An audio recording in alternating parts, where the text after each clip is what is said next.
तर काल चिपळूण या ठिकाणी दीपक भागवत यांच्यावर भ्याड हल्ला झाला. याकडे सर कसं पाहताय आपण? चिपळूण पोलीस स्टेशनमध्ये काल महाराष्ट्र प्रसार माध्यम व्यक्ती आणि प्रसार माध्यम संस्था हिंसा आणि मालमत्तेचे नुकसान प्रतिबंधक कायद्यानुसार चिपळूण पोलीस स्टेशन येथे काल गुन्हा दाखल करण्यात आलेला आहे. रत्नागिरी पोलिसांचं प्रथम कर्तव्य आहे की नागरिकांचे रक्षण करण्यास आम्ही बांधील आहोत आणि त्याच्यानुसारच आम्ही जे इथले रिपोर्टर बंधू आणि भगिनी आहेत त्यांच्या संरक्षणासाठी आम्ही नेहमी सज्ज असू.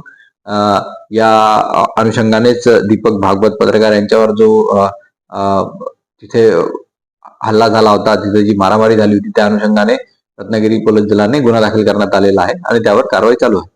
तर हल्ले रोखण्यासाठी काय प्रतिबंधात्मक उपाययोजना केल्या जाणार आहे? या संदर्भित गुन्ह्यामध्ये आम्ही प्रतिबंधक कारवाई करून घेतलेली आहे आणि त्याचा तपास व्यवस्थित करून लवकरात लवकर आम्ही त्याच्यात चार्जशीट करू. कोकणातील प्रत्येक घडामोडींचे लाईव्ह अपडेट पाहण्यासाठी आताच कोकण कटा न्यूजच्या सर्व सोशल मीडियाच्या प्लॅटफॉर्मला लाईक, फॉलो आणि सबस्क्राईब करा.